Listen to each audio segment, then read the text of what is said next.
When life is overwhelming, you offer peace that I can't imagine. And all that this world holds, it fits in your hands. So hold me close and let me know who you are, so I don't fear.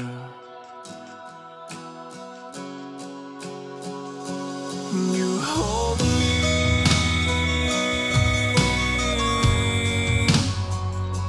you hold me.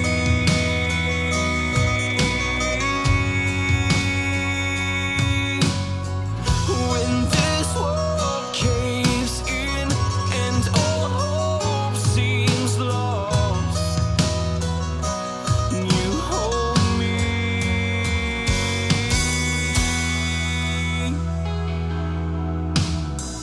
My heart and flesh may fail, but you are the strength of my heart.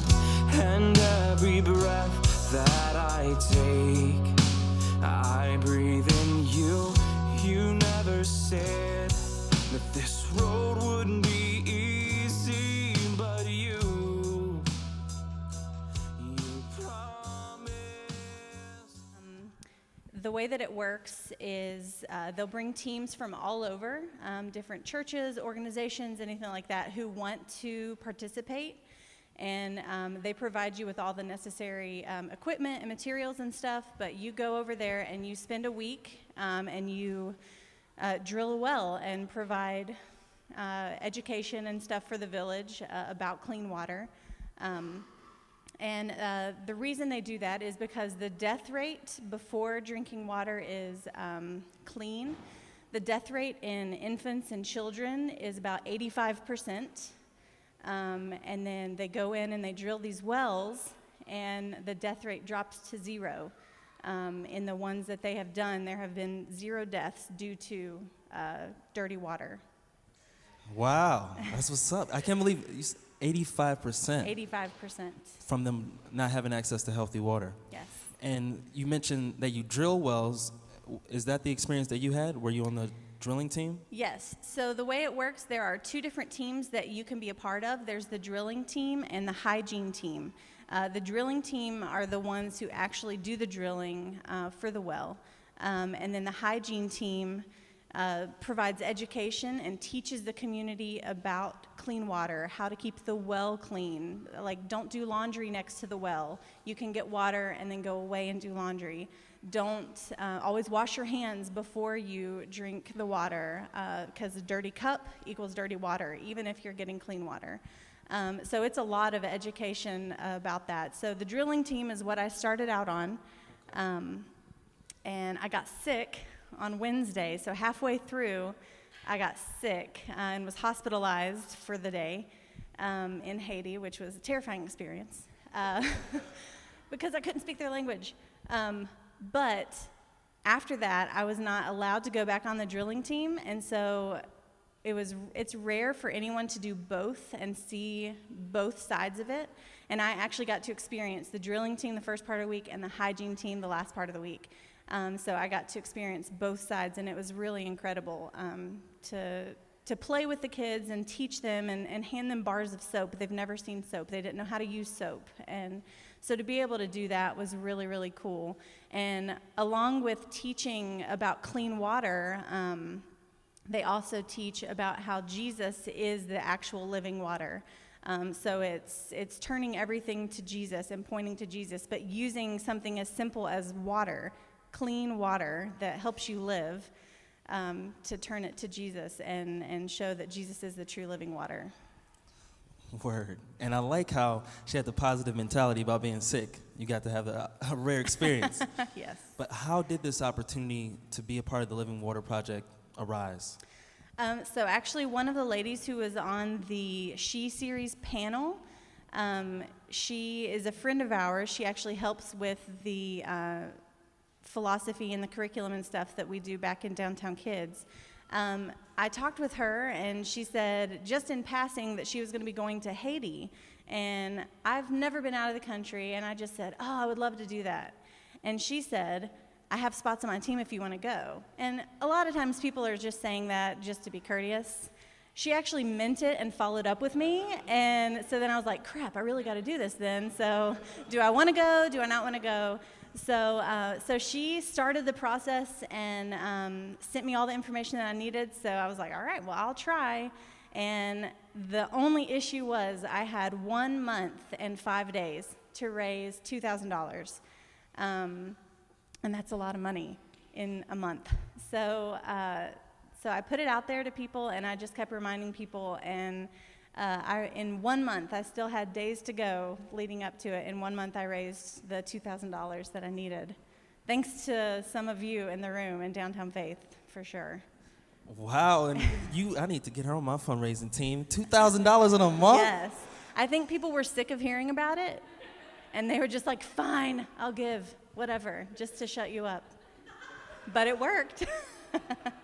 So you mentioned it was your first time outside of the U.S. Yes. Was there another reason that you wanted to go? Yeah, so in 2010, there was a devastating earthquake in Haiti, and it was actually in the southern part near Port-au-Prince, and there were, I think it was 8,000 casualties in that one natural disaster. And I'm a helper, and I love to help people, and I couldn't go. There was nothing that I could do. I wanted to be hands-on. I wanted to use whatever means I could to be able to go, and it just wasn't a possibility. And so Haiti has been one of those places that they get hurricanes and they get earthquakes a lot.